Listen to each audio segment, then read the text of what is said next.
What's going on, guys? This is the Magical Bro Transformation Podcast. I am your Magical Bro, Nooney, joined by my Magical Bro host, Mike and Juan. The usual bunch. Yeah, the usual. Yeah. We're back from our exciting exploits at Ushicon and various other areas. It's so exciting. I mean, yeah. And if you add alcohol to anything, it gets exciting after a while. Super exciting. Well, I mean, it wasn't, even with alcohol, it wasn't necessarily exciting. Nah, Mike, it was exciting. You have been blamed for the creation and demise of Sonic. Yes. I heard that. Yeah, and a bunch of other things. But several other things that occurred there. How did it go? Yeah. It started off okay. We went there on Friday. We hung out at the actual con for a bit, then went to go eat and stuff, and then just went back to Brian's, talked, went to sleep. And then Saturday happened. Oh. And things occurred on Saturday. That I'll just say we had a good time, and we spent a lot of money on figures and bullshit. Oh. Yeah. I think I blew $100 on figures, but I mean, they weren't super crazy ones. It's just I wanted a few of them. I was like, yeah, these look nice. I'll buy them. Yeah. They have a pretty good vendor area there. Or at least the people that go, I usually find stuff that I'm like, man, I want this, and I end up buying it. Compared to the one inside Japan or any other cons that you've gone to, how big was it? Fucking tiny.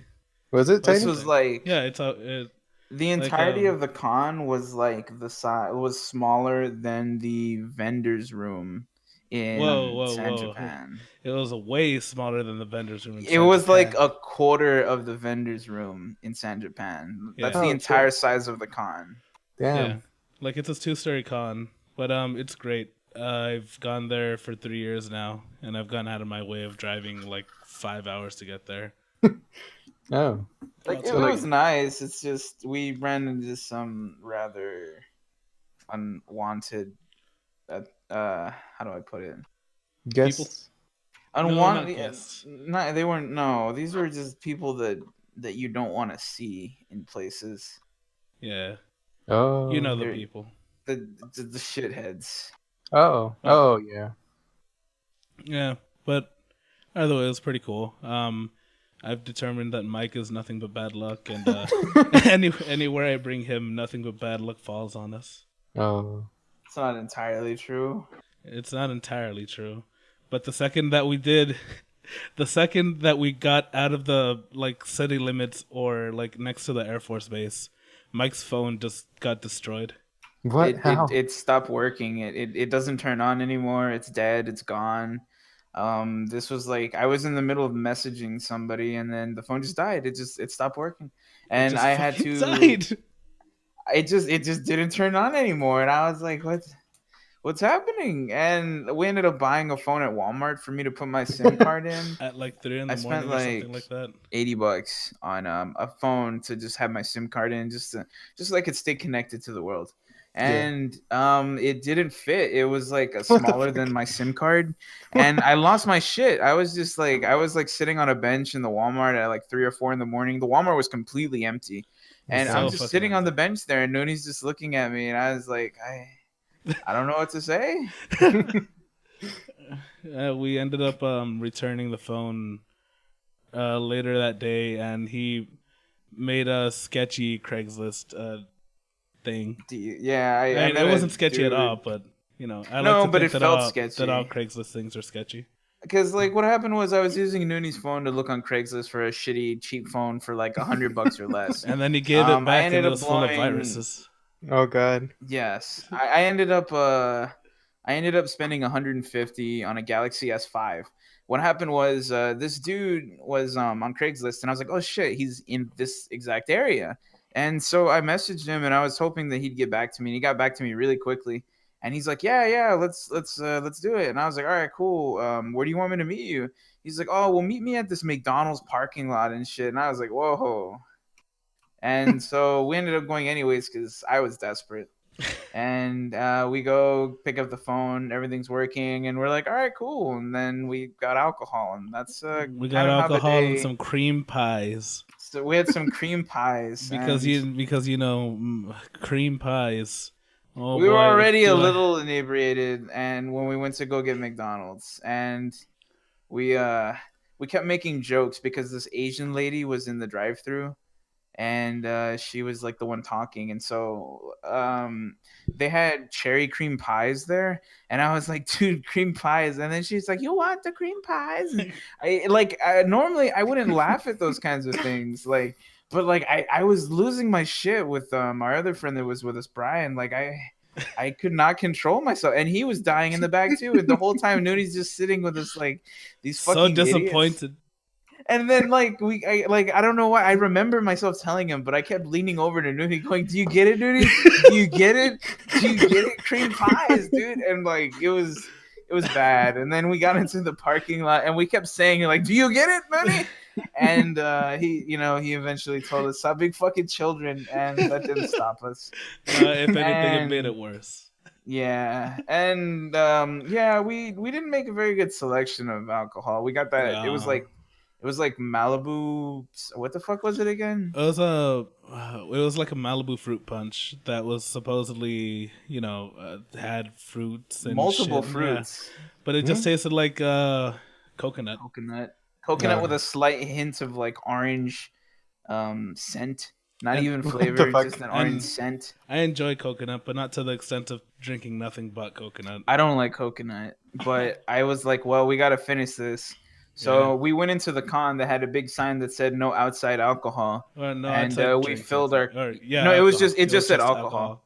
Yeah, they didn't want you bringing outside alcohol because they had their own for later. But we ended up bringing our cups from, I think, Golden Crown, filling them up with various alcoholic beverages and drinking that.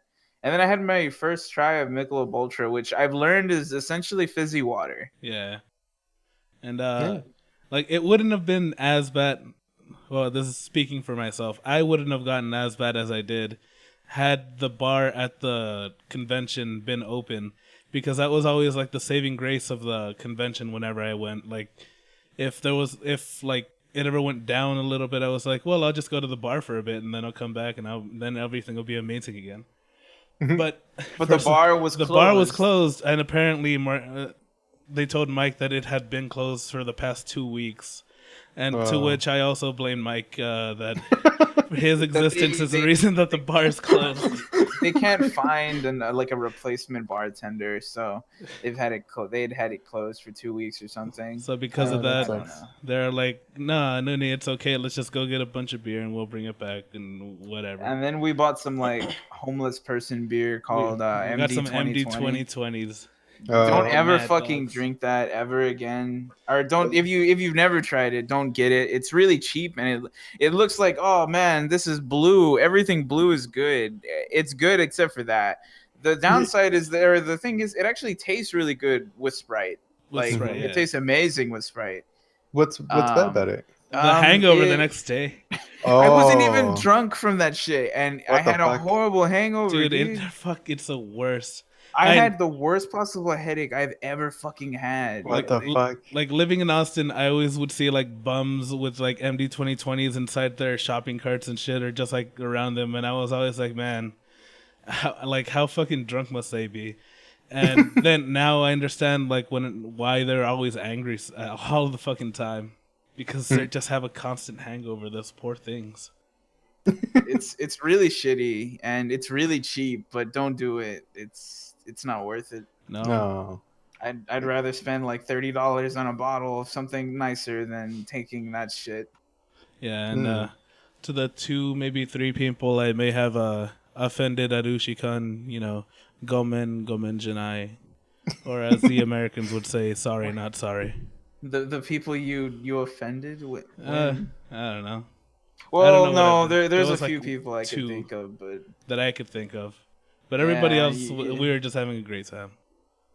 Yeah. Until later on, in which case I like kept Brian and Mike from going to sleep. I And was so fucking tired. Brian was like angry because he He wanted had to go work the bed. next day. He had to work the next No. day, and And like we were just sitting there, and he's like, "Mike, I'm fucking tired and hungry." And I was like, "Well, we could have had pizza, but Noonie wanted to drink." And then we were just sitting there in the karaoke room, and then we got up and we went looking for him, and then we found him in the anime viewing thingy. Yeah. And then yeah, we hung out there till about 4 a.m. and then we dragged Noonie to the hotel room and put him to bed. Yeah. They just caressed me with their like the inner part of their elbow and choked me out until I fell asleep. No, actually, what happened was he immediately like he laid on the bed, like just spread out, and then like within like maybe a minute or two, he was out. And He apparently was I was making such a big deal that I want to stay up to get breakfast and eat breakfast and shit. He really wanted to eat breakfast, And then when they he woke me passed up, out. they were like, "Noonie, let's go get breakfast." And I was like, "Nah, man, I just want to fucking sleep." So I brought him back like half a cup of orange juice because I had drinking the other half, and I was like, I'll just give this to Noonie. Brian was like, shouldn't you fill that up? And I said, nah, it's fine. It's fine. This is what he deserves at most. So yeah, that was a short version of our adventure. Pretty short version. But you know, yeah, there's a lot of in between, but yeah. Moving on. There's other things that we need to get onto. So if you're new to this podcast, what we basically do is just all watch an anime, go through it, have a discussion about it, rate it, and review it at the end. We release these podcasts every 2 weeks, from one Monday to not the following Monday, but the Monday after. And usually it should be out sometime during that Monday. I can't make a promise to the time, but I'll promise I'll have it on there before 11:59 on Monday.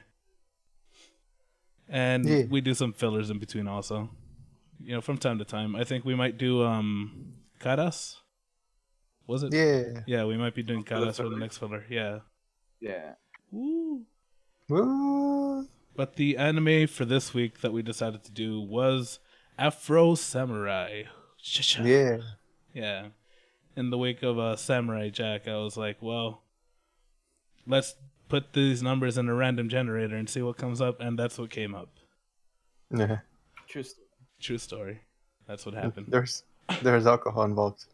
There was alcohol involved. Was there? And the random generator was me, Mike, and Juan talking. Oh yeah, I remember that now. But this was an anime that came out in 2007, produced by your boy Samuel L. Jackson, with music by the Wu-Tang Clan, and it aired on Spike TV. Now, an interesting thing about this is it was only done in English, as far as I'm aware. I tried looking up subtitles, but the only ones you could find are the Japanese subs. Because Mondo was. No, I was saying Mondo was giving me shit because I was watching it quote unquote dub, and I was like, but that's how they played it. I'm fairly positive it was like that. That isn't a dub. That was the actual version. Like as mediocre as the lip flapping was, the acting was pretty decent. It was. Yeah, but man, did those voices not sync to those lips at all? Nope. Like it looked like it looked like they tried to do it, but it's just. I mean, I don't know why someone would think it was in Japanese because its first announcement ever was at like during the fucking Spike TV Awards or whatever, or the Video Game Awards or whatever the fuck they're called. I remember those things. Yeah, I remember watching it, and then like Samuel L. Jackson came on the stage, and he was like, "Yeah," and then they started talking about that. They're like, "Yeah, we're gonna do this fucking anime about this thing." And then he was like, motherfucker. And you were like, cool. Yes. And the way that, from what I've read, it was actually picked up by Samuel L. Jackson was, it was originally a doujinshi published by this guy in like a doujinshi magazine that he ran with his friends. Uh-huh. And one day they were just like, hey, let's make a limited run of toys with them. And some guy from, I forget the actual company that saw it, but I think it was some guy from Gonzo, like picked up the toy and he was like, "These are cool toys. You want to do something with it?" And then they made like a little pilot, and it like surfed around for a bit until Samuel L. Jackson saw it, and he was like, "Cool." Cool. And I don't know if you guys saw the pilot. Did you? No, I did not see the pilot of it. No, I haven't either. So It's nothing what was too. It's nothing amazing. It's just like I want to say just like kind of a proof of concept. Oh. It just shows like fighting and hip hop music. And it shows some of the characters. It shows Kuma, it shows Afro, it shows Ninja. But man, I wish the anime had like the music that was in the pilot. I wish was in the anime, but I could understand why they went with Riz from the Wu-Tang Clan. Yeah, I mean they wanted to go full on blaxploitation. Blaxploitation. I mean it really was. It was blaxploitation, and Yeah. they were pretty heavy with that. And I guess because of that blaxploitation, or maybe the violence, it's one of the what is it, like 36 anime that's banned in Japan. Is it? Yeah, along with Ergo Proxy and Claymore. What the fuck? Really? Ergoproxy is banned? In Japan. I mean, in What China. is- In China. Oh, Oh, I was China. gonna say, I was I like, was like, why what would they the fuck? ban their own? And No, I China, think I understand because China bans like everything. like Yeah, They banned fucking Deadpool. yeah. China has a like strict laws when it comes to like the occult and violence on their movies. Yeah, like the first time I ever really noticed about anything about Chinese censoring was from League of Legends. Actually, there's a character named Karthus, which is he's like a lich. They had to cover up his face and replace it with like where he's just like a hooded wizard dude because The fuck? Karthus's face is like a skull. He's a skeleton dude. They had to Oh. cover him up because skeletons are like it's like represents the dead and stuff like that in China, and they see it as like disrespectful and shit like that. So they actually censored it and changed his character model in China. China only. Yeah. Well, China. That's a good topic there because China has all these like laws and stuff that Hollywood is even like taking that into account so they can make a lot more money in China. Yeah, So I they can- understand that. Yeah, I mean, I don't know if y'all noticed this when we watched John Wick. They like Hong Kong production was part of that. yeah, I saw Yeah, that. I saw Actually, I that. pointed that out like to somebody I was with. I was just It was like, oh me. shit. Yeah, I was like a think so. Chinese company picked that up, and then Yeah. yeah, I didn't think too much of it, but yeah, now that you mention it, yeah, that's I did notice that right away. Yeah, and supposedly that's becoming more common. Well, I mean, Well, I China mean is that's a big market. they do Yeah. have a lot of people, and a lot of people usually have a lot of money. Yeah, but that's why we get like a lot of Michael Bay Transformer movies and things like that. Because China loves it, dude. China loves China's it. all about that. They China and fucking their worship shit Michael taste. Bay. What's up with China and Japan having shit taste In actual movies. in things in general? Well, if I mean, you that is if half you true. But if I you mean, think about it, like these types of movies, like action movies or Transformer movies, more specifically, where like there's no story, is just like explosions and stuff. Yeah. It's kind of universal because my Oh dad. yeah, there's always movies that I'd be Yeah. like, yeah, it's fucking Yeah. just turn your brain off. Yeah, because like my dad, he likes Western movies, but only because they shoot stuff. He doesn't care about the dialogue or anything. So yeah, he just likes the music, the action and stuff. He doesn't care what they're saying. He just likes, how they're just it's all action. Yeah. So in a foreign market, like action movies are more popular than like the philosophical or story oriented. yeah, and like 'cause, I was gonna say, yeah, it's having universal, shit like you taste said. is just it's A that's a byproduct. no it's a standard for everybody because the general population everywhere is gonna have shit taste. That's Yeah. true. Yeah, because we're better than everybody. Fuck them. We are. Yeah, dude, better. I have a superiority complex. We've been through this. Yes. All right, so Have we? I mean, Well, not yours. in but one of our mine. recordings. When we were talking about Tomoko, and I was like, dude, I want Tomoko. Anyway, So, Afro Samurai, the basic plot is it's a revenge tale. There's not a lot more to add to that. Yep. Yeah. But, It's a kid that wants revenge for his father being murdered. yeah. And it basically starts off with the scene of his dad getting killed by the. I guess we should explain, or I should explain rather, that there are these headbands that people wear that show how powerful you are, and they whether the headbands represent it or if they actually give you power, I'm not too sure. Because they allude to the number one being God. Well, from what I had seen, like the headbands actually don't mean anything until you've gathered all of them. Yeah. Which Yeah, but even then, isn't like the ranking number 2 is like you're better, you're like the best out of everyone, but number one's like it's like there was multiple headbands and they were like a ranking system. So it's like if you were number 2, that means you stood above all the others or everybody in general. yeah, And then Yeah. number 1 made you technically untouchable because number 1 could only be challenged by a number 2. Number two, So yeah. number Yeah. 1 could not be fought by anybody. Unless they were like, Number that's two. why number 1 was a lot better than being number 2. Because if you were number 2, everybody was trying to fucking murder you. If you were yeah, number 1, nobody just was one gonna guy. touch you. Yeah, it was just one guy you Just gotta one worry guy. about, and then everyone else was too scared to fucking touch you. yeah, Yeah, it starts off with the main character's name is actually Afro, or as far as I can tell, is Afro. And his dad gets killed in front of him because his dad used to be number one, and then the number 2 killed him, and he was like, "Fight me when you're ready, kid." And he threw him the headband, yeah, and it just starts off.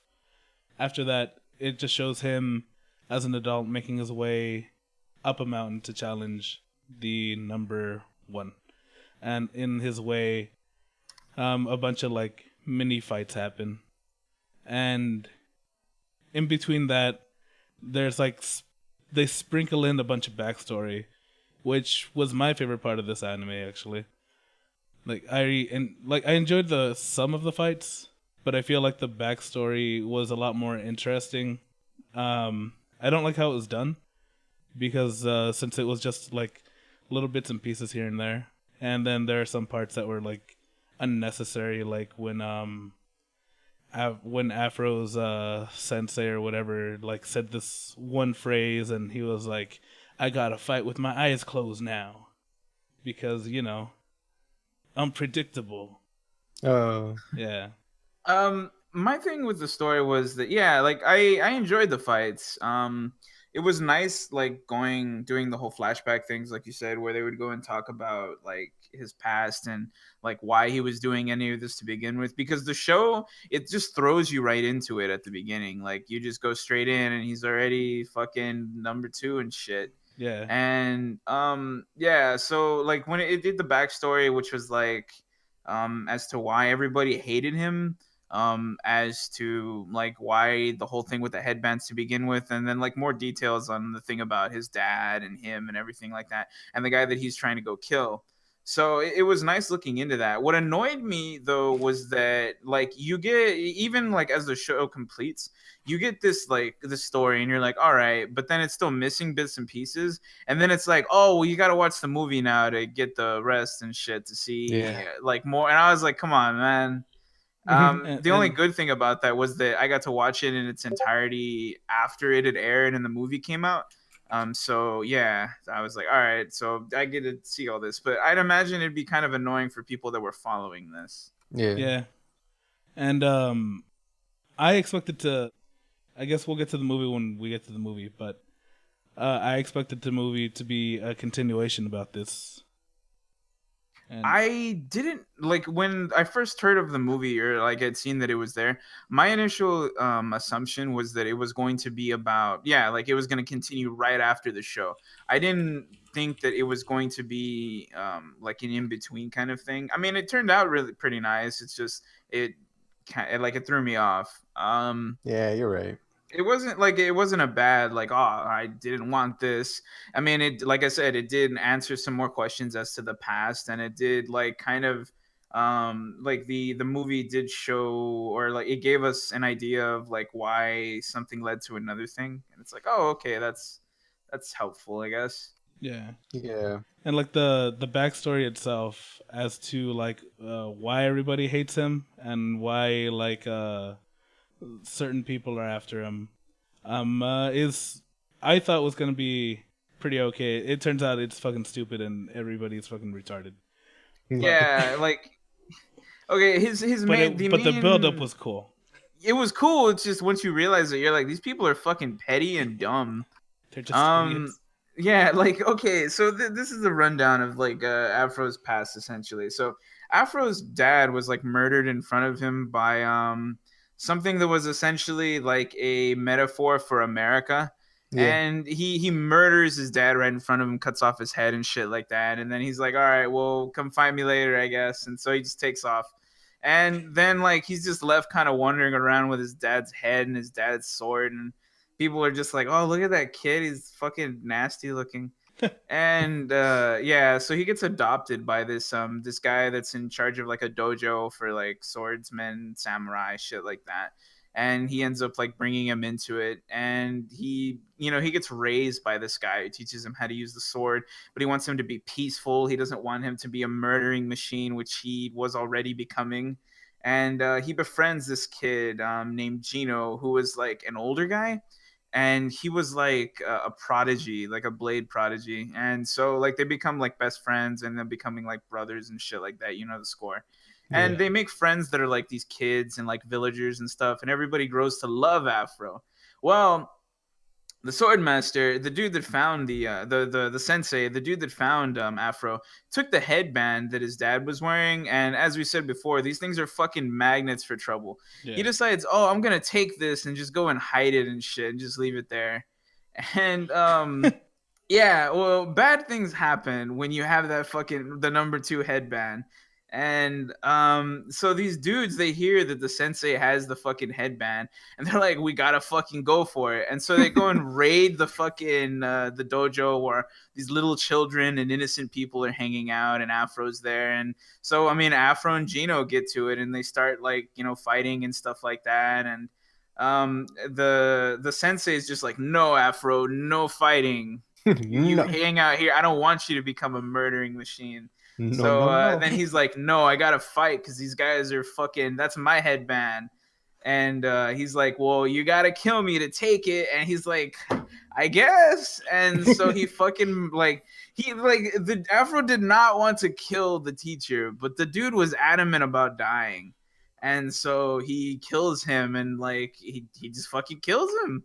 And so he takes the headband, and then everybody's fucking dead outside. And like this had nothing to do with like it had some to do with Afro, but it had more to do with the fact that the sensei was like, oh, I'm just gonna fucking hold the headband and shit with me. Yeah. And like they blame Afro for this for some reason. Everybody that lives through this ordeal blames Afro for this. They're like, oh, it's your fault that the sensei was fucking retarded and we got raided. And that all their people are dying, and that Gino's a fucking paraplegic now. And so, yeah, like he runs off with the headband after like surviving the massacre or whatever. And he leaves and thinking everybody's fucking dead. Throughout his travels, he finds out that some of them did live. One of them was like this little girl that becomes a prostitute that he has sex with. That he doesn't realize it's her until after they've had sex. And then it turns out she was an assassin, wasn't she? Or she was working for. She was working for that. I don't remember the name of the organization, but she was working for an organization that wanted the headband, and she's like, nah. Was it? Yeah. I think it was like empty something, but she was like, I'm not gonna do it. I'm not gonna fucking kill you, Afro. And he's like, okay. And then they kill her. And then you're like, all right, well, I mean, surely this is, that's going to be it. But no, another blast from the past comes, and Afro's fucking brother, Gino, comes back, and he's a robot now. He's a cool looking teddy bear-headed robot. He's a cool teddy bear-headed robot, codenamed Kuma. Yeah. Which translates to bear. And so he's back. He's angry for no fucking reason, and he wants to kill Afro. He's so strong, and he's crying. And he's crying a lot. He hasn't stopped crying since the day that the sensei done goofed, and Even though they show you and then his backstory, and he doesn't start crying until like they already like he wasn't crying at any point. he wasn't until crying at any point till later when he goes back in and he's like, I want you to modify me more, and he's like, okay, and then he starts crying. and then he starts crying forever, And then you're like, it's like, Kuma, dude, like I like you, but you can't just tell lies. You can't just lie to be cool. You can't just lie to make friends, Kuma. and I really like Kuma's design because Yeah. he just looked fucking cool, and did. he had the double swords and the way he fought, and Dude, he his was fucking clogs Kirito. that were made out of fucking stone or something. Cinder blocks. His cinder block his sandals, those are pretty fucking neat. Like, I love during his fight with Afro where he just fucking launches one at him, and I was like, surely that's not gonna hold a lot of weight, but no, it held a lot of weight to that thing. And yeah, like it was cool seeing them fight. It's just his entire reason for being angry at Afro was so bad. Like, I blame there you was no for the reason to death of our blame him. friends. And the sensei and the dojo, but I mean, like, half of them actually survived, so it was like, I mean, Yeah, but honestly, Afro even believes that it was his fault. Yeah, he yeah, does. he So he's legitimately stupid. believes it's his fault, so he bears that guilt, but it's like it really wasn't his fault at all. It was more the sensei's than anything. Like, that dude was just fucking dumb. But yeah, so from there on, you know, he meets him, and he sees other people that like are just, you know, from the past, and they're just like, yeah, fuck you, dude. And during this whole thing, the Empty Seven are trying to take away his headband, but in the end, just end up being this gigantic inconvenience. The Empty Seven was like this like group of like these replica old guys with headphones, and like they look like the Egghead people. Yeah. And yeah, like they wanted to take it without dirtying their own hands or whatever the fuck it was. Yeah, so they had like a little army, and they had a bunch of strong people. But They didn't do they that. even had an Afro robot. They even had an Afro robot. They had an Afro robot, but like they ended up fucking up everything. Yeah, Yeah. they somehow stole Afro sword techniques whenever he was sleeping, when he was fucking what's her face? Yeah, the Okiku. I forgot which girl, but Is yeah, it the Okiko? youngest of the Yeah. group. Yeah. Who was voiced by Juan's favorite, Tara Strong. Well, oh really? Yeah, Oh, I know it doesn't show, but you know, it doesn't. It in that doesn't one really. bit, but still, But that's. But- I think that's good. That's good. that people won't It's- recognize her from this decent mediocre thing. Yeah. Mediocre best. At least it's not like, you know, she's Harley Quinn or Bubbles, or, you know, it Yeah. doesn't sound like them. Yeah, I mean, it shows that she has range, so that's good. Yeah. Dude, if she would have called Afro Mr. J, I would have lost my shit. Oh god. But yeah, so like I think one of the biggest flaws of the show was that people had really horrible, like his main like villains had like very little motivation to actually do the things they did. Yeah. But yeah, so all these people assume that like, oh, we're gonna take the number one headband and that's like it. But later on it's revealed that that's not it at all. And so Afro, you know, finishes murdering his best friend Gino. And then he's like, all right, I gotta climb to the top of this mountain. That's where you go when you have the number one.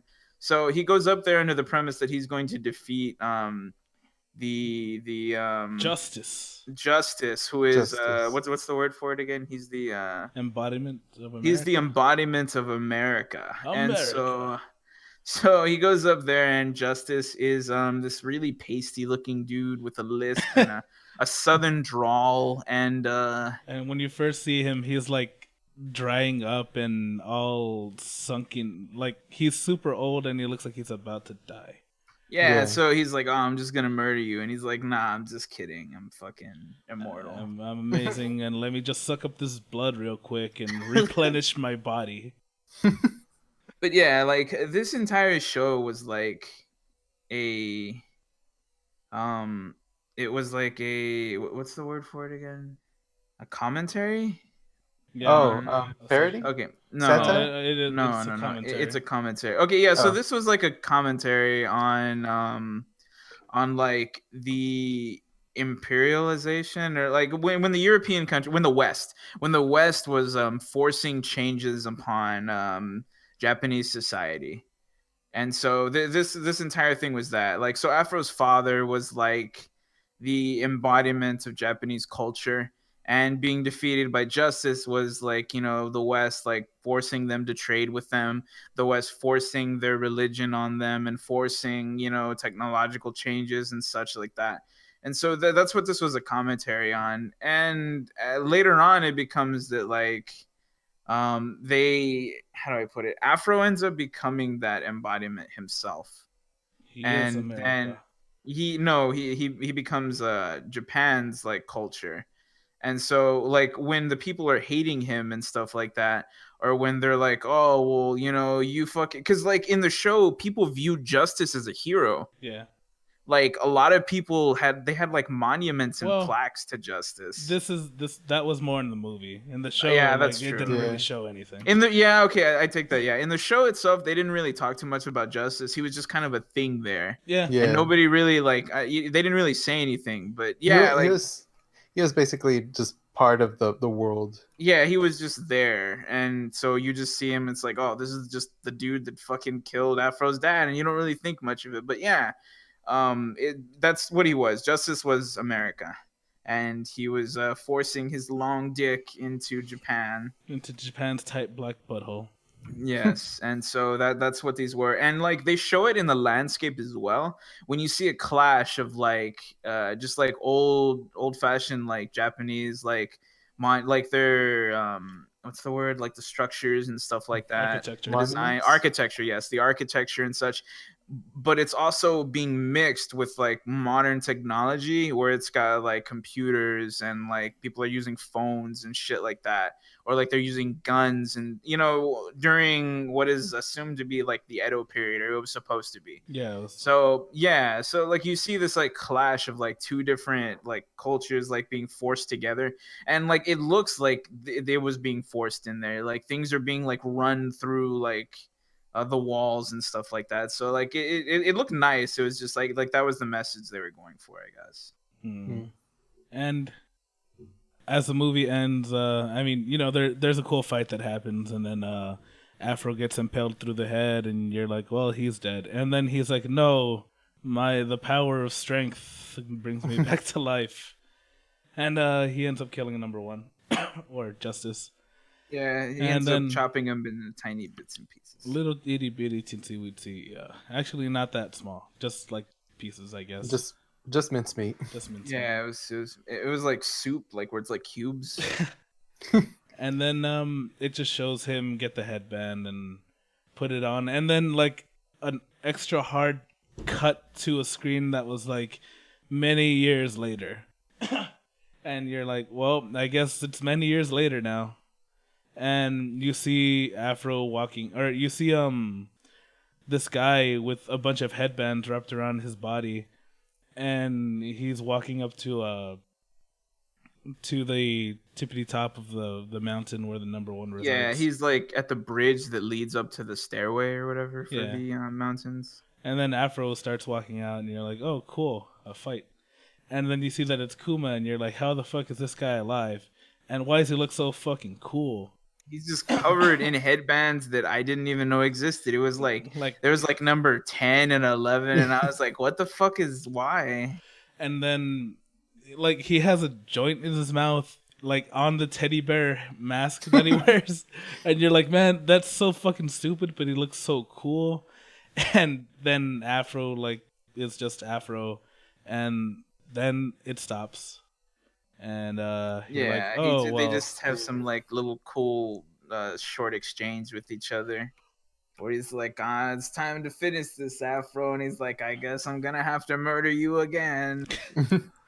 and yeah. Which is why I thought that the movie was gonna be like a continuation. So you figure that because not only does it show that, but right after that it pans outward, and it has this dude, and it's like this like really tiny black guy with white hair, and it's like a big afro, and he's wearing like it looks like all street and urban and stuff, and he has this weird like it's like it sounds like he has like a voice changer or something like that, and he's just talking to somebody, and then at the very last second it pans out and it's fucking Justice he's talking to. Yeah.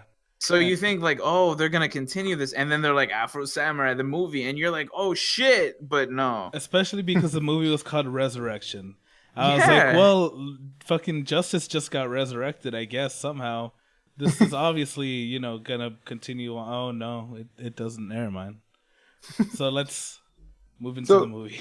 Oh, Well, yes. Well, there's one more character that I kind of want to question. I guess his it's consciousness. His conscious? Is it his conscious? Ninja. It's actually no. It's not just his consciousness. I mean, technically it is his conscious, but it's just like all his the things that he wants to try and repress and not like show. Yeah, it's his emotions, his feelings, like everything that he knows he can't keep within him, everything he wants to separate from himself. That's Ninja. And that's why Ninja is literally beside him, because he doesn't want it he doesn't want to be emotional and shit like that. Like he separated himself from that, and that's what Ninja is. Like that's why they're the same person. Like whenever he's like, dude, you should fuck this bitch, and he tells Ninja to shut up, he's really telling himself to shut up because he wants to fuck this bitch. You see, and it's weird because it's like Ninja shouldn't be a physical being, and yet twice in this series he's taken a hit, and it's like, how the fuck did he get hit? And like somebody sees him, like in the first like scene, you see a guy looking through his binoculars and he sees Afro and he sees Ninja, and I'm like, oh, okay, so this is a real person. And then it turns out he's not. And then he takes a blow for Afro, like a blow from somebody's sword. I don't remember if it was Justice or Kuma. I think it was Kuma. Yeah. But he takes a blow for them, and you're like, wait, how did this stop the sword if he doesn't exist? And then he just disappears. And you're like, oh, well, I guess he was never really begin with, just like I thought. But then again, he hit him, so whatever. Well, like when he took the shot, like no, I know Kuma, that represents like, you know, shit. Yeah, no, I'm not talking about that. I'm saying like he did tell him, he's like, I guess you're gonna have to deal with this shit on your own. So I mean, he was like, you got to take this back, I guess. And so yeah, he did that, and so I mean that was that. But even then, it was like, how did he tank a blow for him if he's he's not real? And in the movie, some guy hits him with a dart, and he was obviously aiming for him because he was nowhere near gonna hit Afro. Yeah. But you know, and it hits him, and you're just like, I think it was a gag more than anything. I'd like that he was getting hit. I feel like it was just a gag, like, haha, he's always fucking talking or something. So yeah. Yeah. So into the movie. So this movie's a revenge tale. This movie is about like a quadruple revenge tale. Because how exactly did it start? Oh yeah. Afro's like he's still wearing the number 1, but he's just kind of dicking around. Yeah, he's not really doing anything, and it shows like some guy is going to attack him while he's trying to get some fish. I think the reason they attacked him was because he also had the number 2 with him. Yeah. Because he had both of them, because he just kind of because like, you see, this was another thing. He just walks away from the mountain at the like he just walked away. He didn't stay on the mountain to become God, which is what Justice said you could become. Yeah. Like, so he just took off. All he really wanted to do was just kill the guy that killed his dad. And that's all he wanted. He didn't want anything else. He just wanted to murder Justice. But so he had the number 1 and number 2 headband on him, which is fucking retarded. But you know, people make bad choices in this anime. Yeah. And so so they make bad choices to look cool. They do. And so I guess a basic rundown of the movie is just, so Kuma had a sister, and the sister's like, I blame you for killing the village. Yeah, that's what she did. And then her thing was like, her flashback was fascinating in that like it reinforces the whole, you know, the forcing cultures on other people or whatever, because she was adopted as a child Yeah. by an American family that wanted to replace their kid or whatever. And she's like, oh, and they taught me how to drink tea and how to dress up like an actual princess and how to do this and that and like going to church and shit like that. And it's like, oh, well, okay, I get it. They're like, oh, she was brainwashed and stuff. And then throughout, like, me and Mike were watching this together, and various times throughout the anime, whether it was serious or not, he would just be like, "Do you see the symbolism, Nudie?" But half the time I was just dicking around. But sometimes I was like, no, there really was symbolism here. Well, this is what the movie kind of confused me, because wasn't that the same girl that was in the It was show? not. I went No. out and made my. You see, my when I research. first saw the movie, I thought that, but no, she wasn't. She was directly Gino's little sister. Yeah. And the Oh, other okay. girl was just a girl that hung out with them from the village. Yeah. Oh, okay. And that girl was alive. And another thing that I wanted to mention was, they show Afro age from when he was like maybe 4 or 5 to like 13 to 15 years old. I don't exactly know, to what he is now. And while they were showing Afro age, this fucking bitch, the girl that Afro slept with at the end, she never aged. Like in the flashback, she just looked exactly the same, and she stayed tiny. Yeah, she did. And I was like, So wait, tiny. what? And then all of a sudden, she has this like explosive fucking growth spurt when she meets him. And she's like, hey, you like these? And you're like, I guess. Yes, and then he dicked her. But so her what was her name again? Sayo. Something with an I. Siu, yeah, I believe it was Siu, but Sio, yeah, okay. So Sio's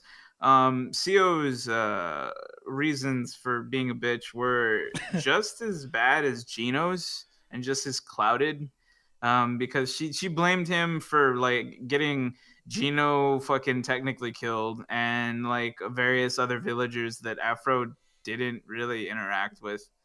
And all these other and like her group of people that followed her were also villagers. These villagers, and like he didn't know who the fuck they were, and they're just like you. And so this entire thing is like these people plotting. It's like if you're like a main character in a show like he is, and then you have these like mooks that like you mowed down one point, and then all of their family members, like, you know, from like these various things, they're just like, you killed my brother in that big wave of mobs. Yeah. And so this is what essentially it was. Which is interesting, but it's interesting, but not in this context. No. Yeah, and that's basically the whole movie, because like you see people just coming, they're like, oh, you killed my grandson. And like I know what they were going for. They were trying to go for the whole like, you know, killing begets killing, and it's a cycle that never ends. Yeah. But it played off more as like, why are these people here? They're so petty. Yeah, like they're so fucking petty. Like, okay, Seo, she was the worst because she was fucking petty. She blamed him for literally nothing he did specifically. Yeah. And so then she's like here with her brother with Kumas, and you're just wondering like, how the fuck did Kuma survive? And as it turns out, they like repaired him again. This fucking weird little spider doctor dude. He repaired him again, and now he's like, I think that he was like almost completely robot, and and he had like no memories or whatever, or not no memories. He had no like emotion, like actual thought input. Like he just did what they told him to do. Yeah. And so the sister was just like, oh yeah, Gino, you know, if you were still a man, I'd fuck you. Because the sexual tension between her and his emotionless corpse was pretty high. So high. And they had this doctor that was going to revive Afro's dad. Yeah. Yeah, they took his bottom half of his jaw from his skull, and they're like, all right, we'll use this and fucking recreate your dad. Make a man. We'll make a man. And then that Mulan song came on. We'll make a man out of you. And so they put it in the tube, and the doctor was like, yes, and he started making the dad, and then she's like, we're gonna torture Afro so good, isn't that right, Gino? And then he would just stand there. And she would be like, yeah. And so yeah, this entire movie is just them fucking with Afro like the entire time. Pretty Yeah. much. And then they're like, all right, Afro, well, to begin your trial of bullshit, you got to go find the number 2 headband. Because only the And- number 2 could fight the number 1. Yeah, so he's like, okay. And he ends up going to some village and meeting this guy that's like kidnapping a child. And the guy's like, I'm going to shoot you if you don't move out of the way. And so he proceeds to slice his face off. Actually slice his face off. He Yeah. Like, literally, from- his hand from and the- face, From the tip of his jaw to like the top of the head. is gone. And then he drops to the floor. And then the kid's like, oh, the kid's crying. And this other dude who's a samurai is just like, oh, thank you for saving my son. And they're just standing there talking idly as this fucking corpse is It's just laying just there. laying there. And so yeah, he's like, oh yeah, I this guy wanted to take my kid because well, let me not talk about it. And then you're like, oh okay, well Okay. you don't gotta say it. We already know. Rape. Obviously. It was rape. It was and rape. so yeah. And so he was like, let me buy you a drink. And I proceeded to make a shitty joke with my friend that was also watching with us. About that horrible T-Pain song. Yeah, it was the best. What? We were like, let me buy you a drink. I will. Yeah. And it fit with the movie. And it fit with the movie. So they go into the shop. He buys them some food, and they're like, yeah, this looks like chunky rat poison. And then they eat, and he buys Afro lemonade because Afro loves lemonade. Boy, he loves himself some lemonade. And then he explains to him, everybody's chasing me because I'm the number 2. But let me try and tell you why you shouldn't kill me. Anyway, do you want to kill me? Let's go outside. So they go outside. And then they start fighting, and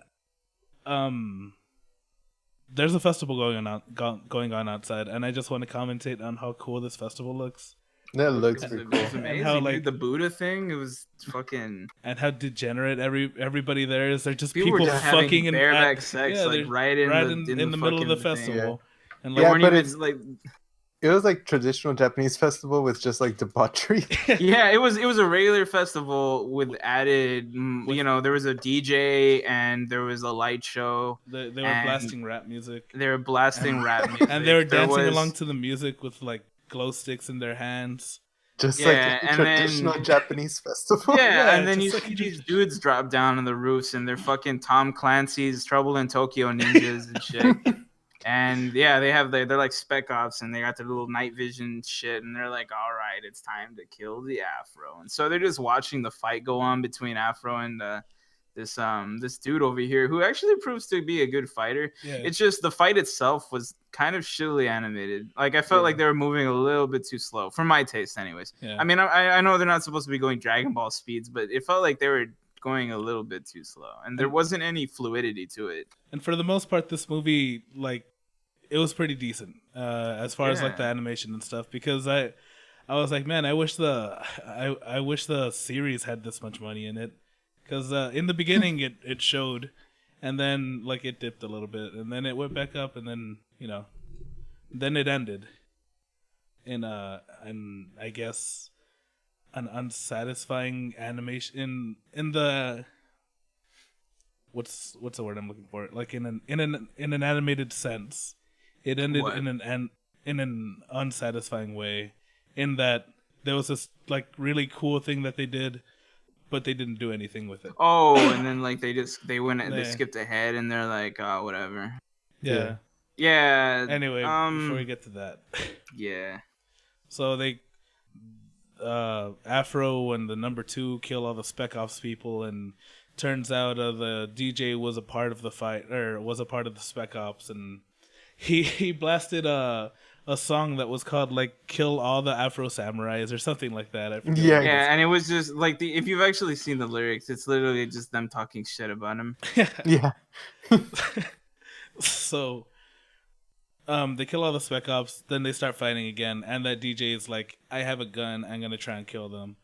But then Afro runs towards him, grabs him as the number 2 runs around a different corner, and they meet up with each other, and Afro uses him as like a scare tactic, and he's like, "Look, it's scary," and then the guy stabs him, and then Afro stabs the number 2 through the body of the guy that he scared him with, and then, he took the headband.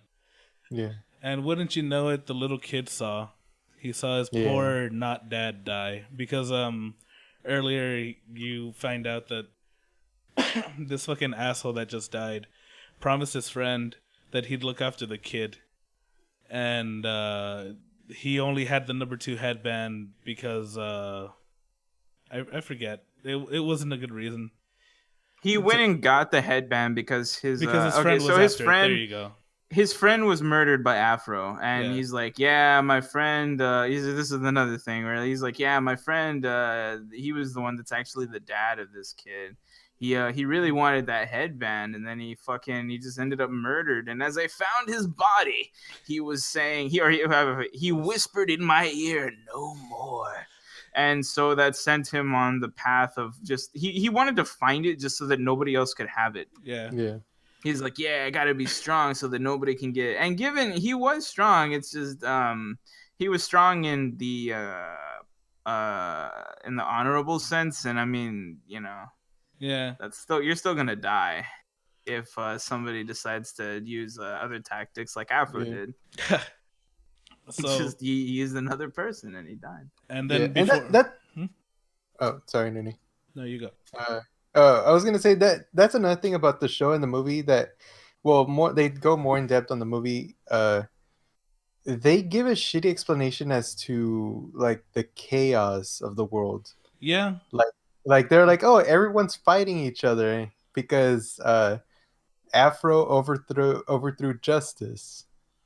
Well, I mean, I understood what the point they were going for because of it caused not a full-on civil war, but there was shit going on in Japan because there was a separation between the people that wanted to go with the shit that they were bringing in and the other people who wanted to retain former traditions. And so another reason people were blaming Afro and people were angry at him was because not only did he murder justice, which you find out in the movie, a bunch of people really liked them. People really fucking love Justice. They're like, "You're a cool guy, Justice." And so they weren't mad at him just for killing Justice. They were mad at him for killing Justice and proceeding to walk away from the throne in which Justice sat. And so these people were mad because Afro refused to become their leader, their idol, their symbol and shit, or their guide. So they were angry because everybody was confused and they didn't know what to do because they needed somebody to tell them, "Hey, do this. Hey, don't do that," and shit like that. Yeah, that makes more sense.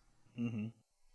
Oh, and also, before they even fought, the guy that had the number 2 headband was like, I could just give you this. Or he didn't say that, but he was like, I'm gonna fight you to the death, and it's not because I want to uphold the rules. It's just because I want to, fight for my friend or whatever. So he had the option of actually just giving the headband to Afro because he didn't really care about the headband and staying with the kid, but no, he was like, "No, I'm gonna kill you." Yeah. He was showing that he was actually kind of mad that Afro killed his friend. But the other thing is it bothered me that he's like, "Oh, well, I made a promise to, stop this shit. But I also made a promise to take care of his kid." Well, he made a promise to take care of his kid more than to stop this shit because he was the other one was more of a promise to himself. Yeah, and he decided to construe that as I gotta go on a journey. So I mean, he kind of just fucked the kid over by just going in and getting fucked. And so they kill him, Afro gets a headband, and then they leave, and the kid's like, "No, my not dad," and follows Afro. Yeah. Into the desert biome of Japan. And Afro could have the desert of Japan. And Afro could have just let this kid die because there was a point where he just passes out from dehydration or something, and then he saves him and gives him a bottle of water, and you're like, "Oh well, I guess I know where this is going." So they continue. Then the magic cockroach man that brought everybody back to life is like, "Oh, he's almost ready."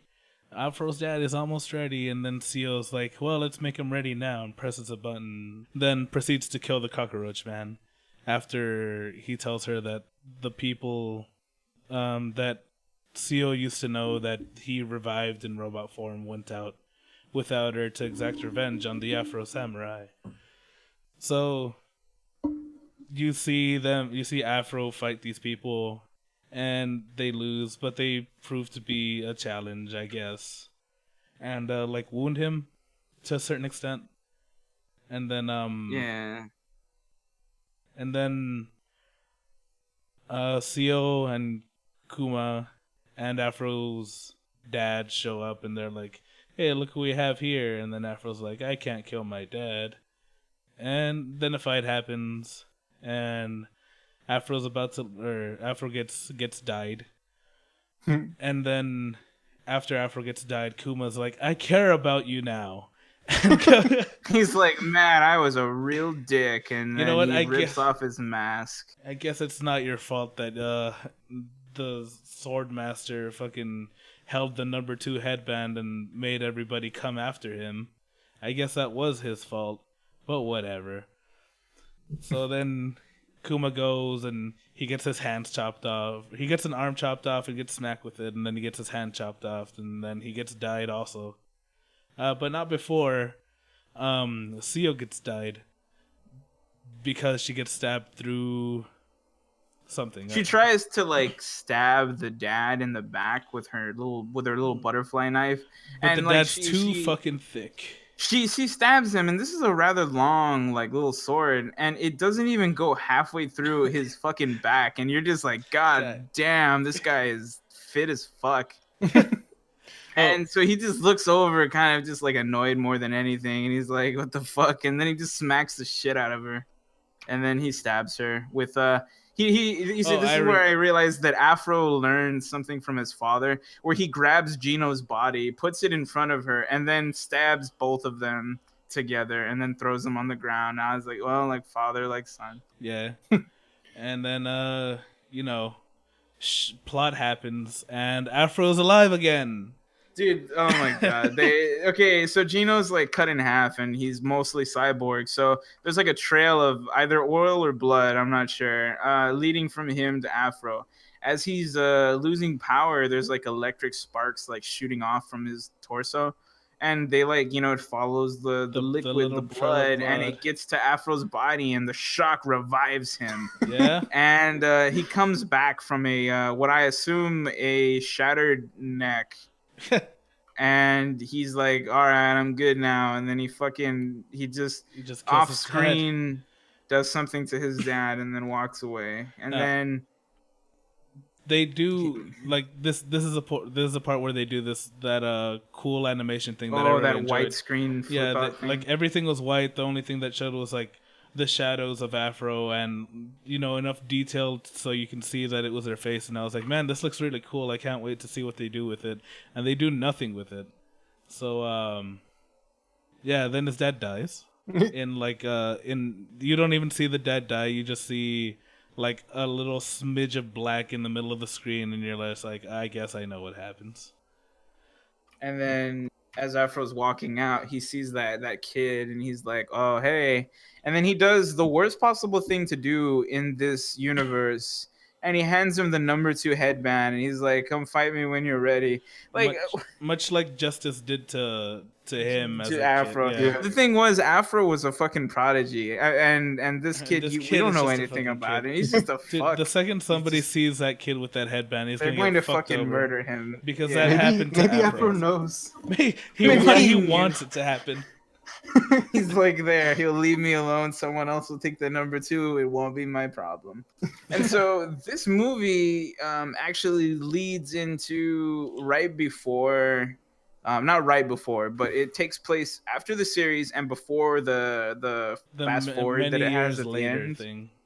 Yeah, which shows Kuma's there. So it raised a few more questions in that how the fuck did Kuma come back again? But I mean, this would be his 3rd revival, and by then I wouldn't be as shocked. Yeah. So, Yeah. I mean, at least we know that he comes back with a full personality the next somehow. Well, even then, Ninja like even questions it. He's like, how is he still alive? Yeah, I Mhm. remember that. He's like, how the fuck is he still? And I love like his like meta commentary at times where he's like, why the fuck was he so quiet? He's like, that shit's creeping me out. He's just like, isn't he usually the crying, whining type? And he hasn't said a damn thing. Yeah.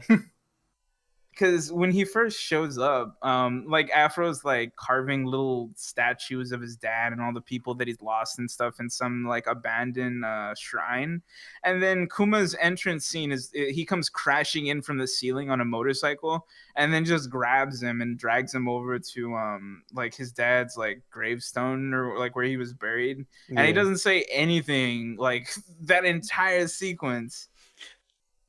And it's just like what happened, and then yeah, you find out that like he just had no anything in him, and then it took seeing Afro being fucking wailed on by his dad to be like, oh man, I'm a I'm a person. dick. That's right. So then So yeah, there's no continuation after this. There will not be any more Afro Samurai as far as I'm aware. I don't even think the guy that made the manga went past this part. He I have feels no like idea. Afro Samurai was a mistake. Uh, I kind of want to talk about the voice acting in this one it was because it was good, but it was so not animated jarring. well. Yeah, it was so jarring. The voice. Yeah, like I Ninja I hated for the most part. I was like, why is he even in here? But he had some decent parts where He did have decent parts, and it was. I mean, it's nice when you, I guess, understand what he's there for. yeah. But when I read that he was Samuel L. Jackson, I was like, wait, whoa, Yeah. this changes everything. Because I thought he was just Afro, and I was like, well, I guess they hired Samuel L. Jackson to just say like 5 things. And boy, Yeah, that's what I thought too. But yeah, when I saw that he was Ninja, and I guess some other person. He was Ninja, he was Afro, and he was also the narrator in some parts. Oh yeah, he was a narrator. That's right. Oh. Yes, he was So those 3 things. And that's when I was like, damn, fucking Samuel L. Jackson's pretty damn versatile. The thing for me was that like while the voice acting was good, like in a technical sense, like they did a good job with how they did it, and they had feeling to it. The issue was that more often than not, the voices did not match the bodies, like the person themselves. I was like, why does this person talk like that? Yeah, like the Empty Seven, where they sound like all hillbilly-ish. Yeah, that was fucking weird. And I get what they were going for, like a Southern African American man. Yeah. But they it didn't come out well. No. The poor and then things. another thing was that like they had reused VAs for different characters. Yeah. Which was fine because Samuel L. Jackson was multiple characters, but his thing was fine. The other thing was when you see like 3 or 4 moops that have like the same voice also. But it's like, yeah, and it's like, god damn, like we really are short on voice actors in America. Speaking of voice actors in America, Ron Perlman was Justice. Yeah. Yeah. That's kind of weird. Yeah. There was another voice acting thing when that Mike was like, oh, that was Ron Perlman. I didn't think blah, blah, blah. And I was like, huh. That's a little weird. But I guess he just does these things on the side from time to time.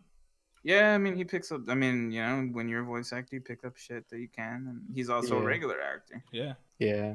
It's also one of my favorite actors. Your girl Lucy Liu was Yeah, Lucy Liu was. Yeah, she was alright. She wasn't the best, but she wasn't the worst. She did a decent job. Yeah.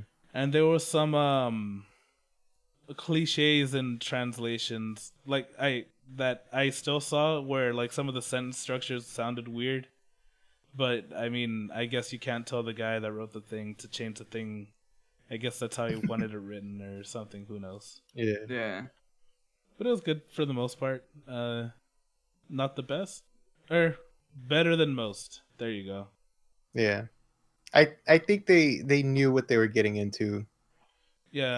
And they weren't trying to make it serious. No, I don't. Not with Ninja there.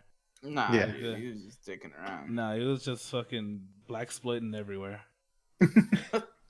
And I did like Ninja. I mean, he was cool in my opinion. It was just kind of annoying that at the beginning. I love the character designs for the main characters, like for Justice, for Afro, for Ninja, for Kuma, and for Big Tits McGee.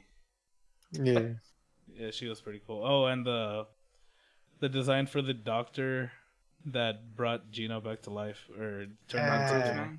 I didn't like that one. I thought it was it was just I liked it in an interesting I thought it was interesting. Yeah, it was. I mean, not necessarily unique. No, not unique at all. But I was like, oh, that's cool. I thought it was funny that he was a masochist on top of all of that.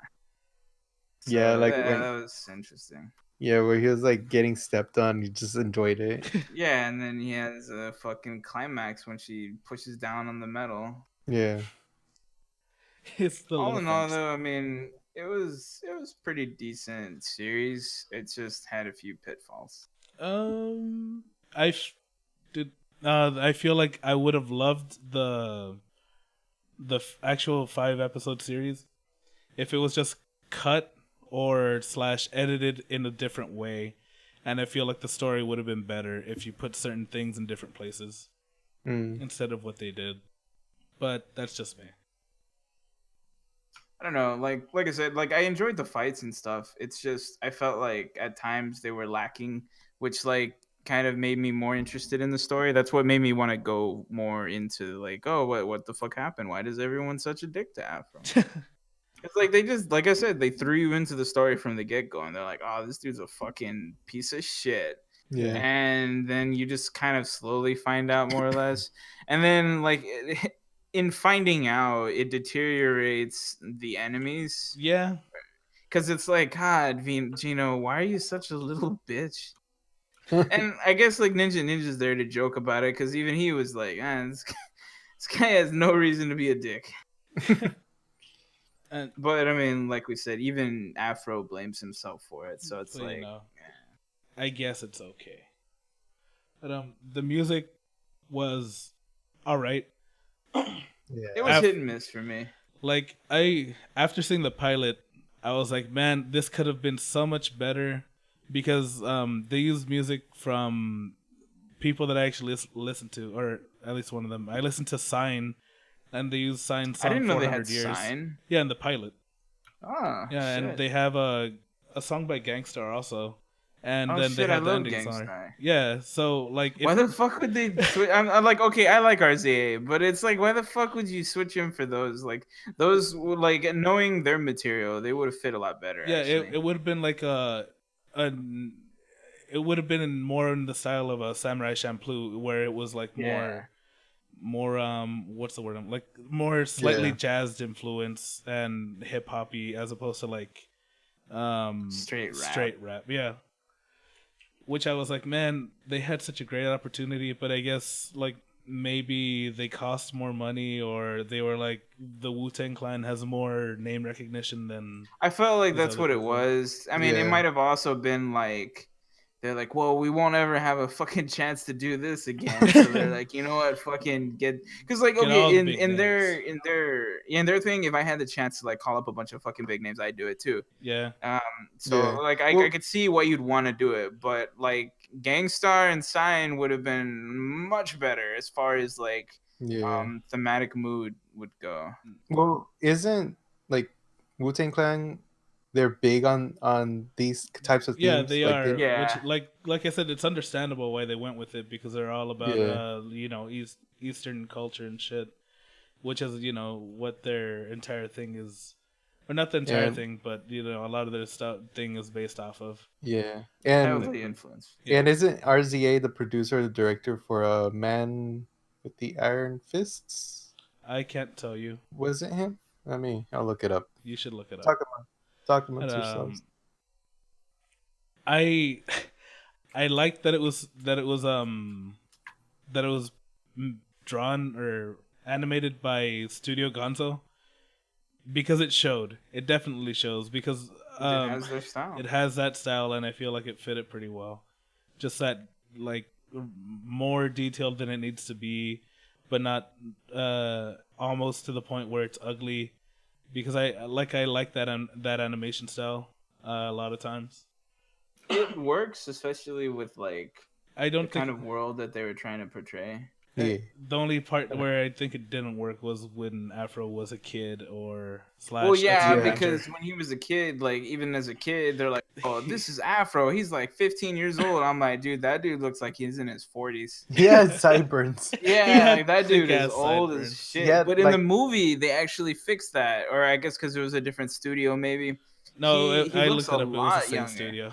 I guess I guess They people ju- complained. They or were something. just like, "Hey, make this guy look like a teenager, not a 50-year-old guy." Yeah, so they removed all of his wrinkles on his face, and he looked like a young guy. man. And I was like, there you go. That's a flashback. Oh, yeah. So going back to RZA directing, yeah, he did. Iron Oh, Fist shit. man. Yeah. I actually still haven't seen that movie. I wanted to. I just always put it off. I saw like 5 minutes of it, but then like I left home to hang out with y'all. Ah. It was just on, and then you're just like, "Oh well, I guess I'm gonna go hang out with Noonie and Mike, even though I may Yeah. like this movie." Yeah, it was on Canal 5, and my dad was like, "Oh yeah, Man with the Iron Fist, I'm gonna watch this," and I was like, "Okay, cool." And then like we watched it, and then I think it was you, Noonie, that texted me, and I was like, "Well, I'm gonna go hang out with my friends. Bye, Dad." Oh well, we'll make it a filler episode. We'll pretend it was animated. So let's rate these two individually, and then together as a whole after. So, what do you guys think of the 5-episode series? It was decent. It's just I feel like it had not. I don't know. Was it pacing issues? I feel like they took too many stops like on the way. Like, okay, it's like, yeah, fights. We gotta have fights and stuff. But I felt like the fights were dragged on too long and a little bit unnecessary in some cases. And they just like some of them weren't animated super amazingly. Yeah. The ones that were pretty well, but not a lot of them. Yeah, I feel like this was like a proto Boondocks. Maybe. It had similarities to it, but I wouldn't really Yeah. call it proto boom. Well, voice acting wise. Voice acting wise, yes. I was expecting Uncle Ruckus to pop out. Who was it that said that? Somebody else said that. Oh, I have a friend that listens to the podcast named Mondo who told me the exact same thing because he came over to watch like episode 3 or something, and he was like, "Yeah, like at some point I was just expecting Uncle Ruckus to come out," and I was like, "Oh wow." So it's funny that you say that. He's cool. But like I said earlier, I feel like if it were cut a different way or edited in a different way, the story would have been stronger and I wouldn't have as much of a problem. But like Mike said, I also feel that like this has some pacing issues where like I'm into it for a little bit and then all of a sudden like they do something that makes me go, "Oh, well, okay, if you want." Mm-hmm.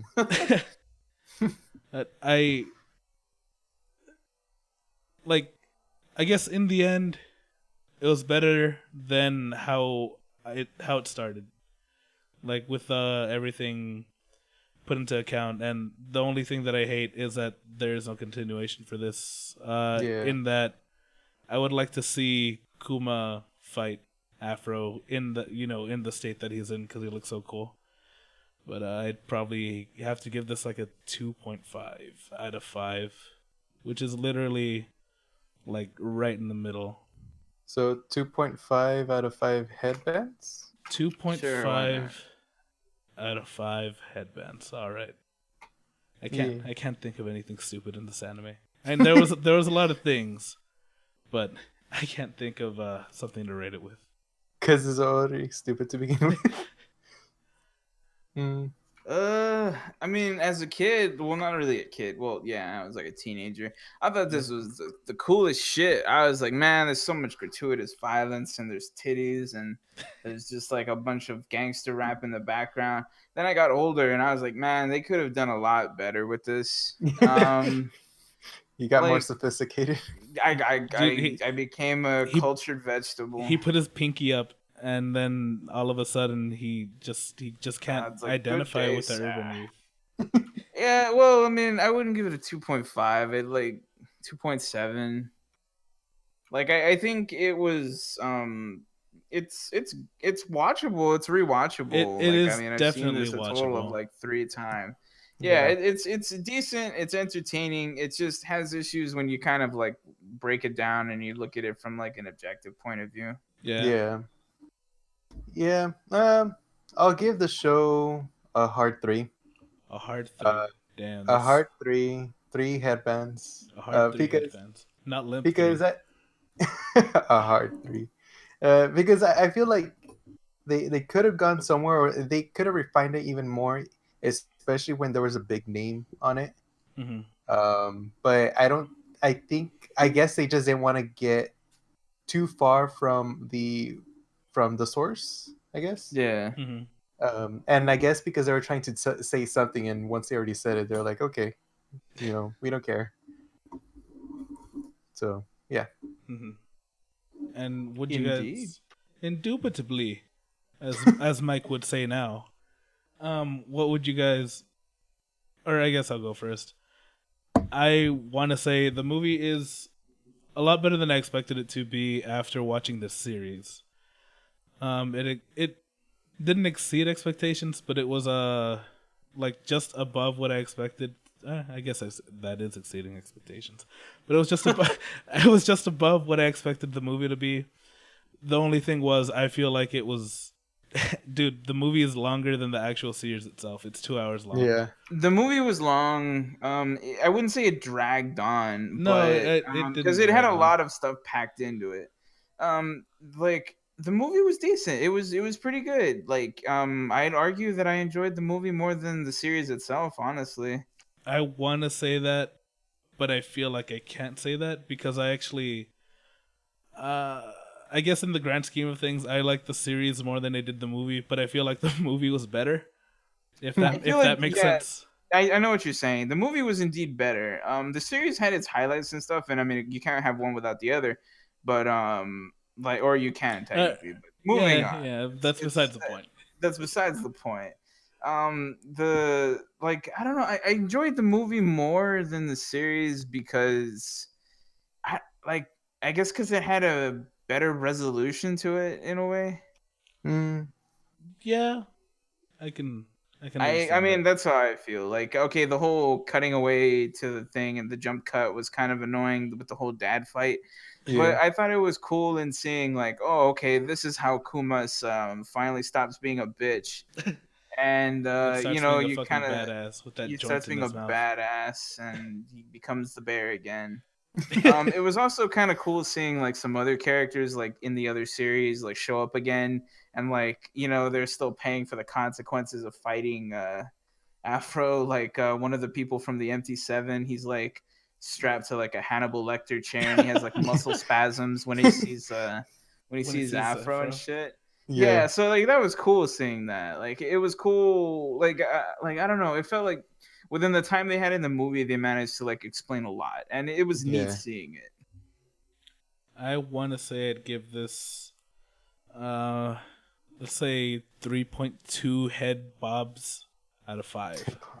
Yeah, because I feel like also the music in the movie was better, Yeah. overall than the actual show. I really like the song that starts playing when Gino snaps back into Oh, reality. yeah, which is like the opening for the Oops, there movie. goes gravity. God. But yeah, I stopped myself. I couldn't stop you. I'm sorry, I had to do it. But anyways, yeah, like that song that plays, I believe it's called Brothers. Yeah. It's Yeah. a really good song. I really like that song. The one that follows after it, I'm not too big a fan of. I forgot what artist that was, but I've heard them before. I just didn't like it. It was the one with the sister dying, and it was like Heaven Knows or something. I can't remember the actual name, but I didn't like that song too much. Mhm. Mm. So yeah, sorry, Oh, Juan. yeah. I'd give it a 3, solid 3. All right. Actually, no, 3.5, 3.5, All right. 3.5. I'm sorry. I'm gonna give this movie a 3 as well. a limp 3, A limp 3. not a hard 3, because again, uh, it was polished and everything, or it was I guess a slightly better upgrade than the show, but Mhm. again they had so much that they can talk about, but and they had a big name attached to it, but they didn't do a lot with it. Yeah, Yeah, I understand. if that Yeah, makes I sense. see what you're saying. They had a lot of potential, and they just kind of So much Yeah. potential. I mean, they Yeah, they they're had like enough movie. They had enough money from the series to make this movie.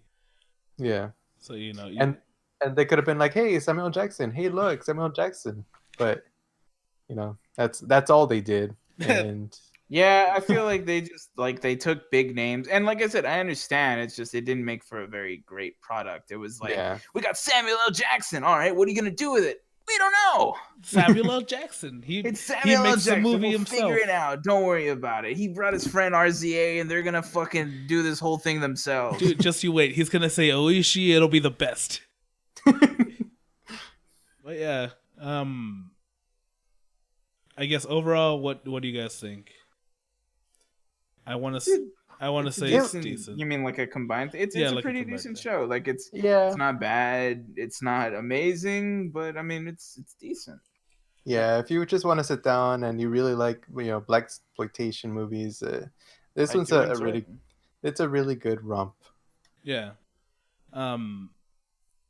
I want to say like my friend Mondo was he said he watched this when he was younger, when it came out on Spike and stuff, and he was like super into it, and I was afraid that I was gonna be like, oh no, Mondo, I'm sorry that the show that you used to love is garbage, but it's not. Like it's actually a pretty decent show. It's like I know I scored it pretty low, but it's a lot more watchable than other shows that I've seen that I've scored just as low. Or even it's a lot more watchable than some shows that I've actually scored higher. I think that's only because I like the idea of all of this. Of, Yeah. Hip hop, samurais, fucking weeaboo love and shit. It was a weeb's dreamland. Yeah, pretty much. I mean, I have Yeah. big fat bottom lip too, so it's like I could self-insert myself into Afro. God. Yeah. I mean, yeah, sure. Yeah, you know that. This guy knows what he's talking about. Trust me. If He you would have gets seen it. me, if you would have been at Ushicon, you would have understood that. But That's all he nah, fucking said that's the all. entire night. Dude. Like Nooney's entire, like his vocabulary, like his my entire pool vocabulary of that night phrases. was "this is garbage." This is I'd suck your garbage. metaphorical You're dick. garbage. You're I'm gonna garbage. suck your metaphorical dick. This guy gets it. He gets it. You don't get it. You don't even know. He doesn't even know. They don't even know. But that was my entire vocabulary past I think like 3 a.m. Okay. It was about 2. Okay, Yeah. let's be. It was about 2 Hey, o'clock, and you were I was gone. having competent conversations around 2. Let's about go with 2:30. 1. No, about 1, and then you started going down, and then about 2:30, you were gone. Like your ability to communicate properly completely was gone. If they would have had a bartender, it wouldn't have been as bad. Yeah, honestly, if they had a bartender, we probably would have actually gone. We would have back, just hung out at the bar, and then and then gone we back would have for a bit, and then eventually gone home. back to, and then Maybe. that would have been it. Yeah. Well, probably, honestly, because if we had the thing, we would have had proper mixed drinks and not the trash we Not the fucking garbage drank. that we did for ourselves. And Tub you juice. wouldn't have lost $50 somewhere. They just fucking vanished, Mike. Mm. Anyway, We were like going down the list of people he communicated with. I was like, "Did you communicate? Was it with the guy that dressed like Nick Fury?" And he's like, "No, I didn't give him money." I was like, "Was it the drunk girl that was in our quiz group?" And he was like, "No, I didn't give her money." So oh, and our quiz girl was called the drunk chicks. yeah, that's our Chicks. group. It was called the Drunk Chicks. Consisting of 3 drunk men and 1 sober and 1 slightly drunk girl.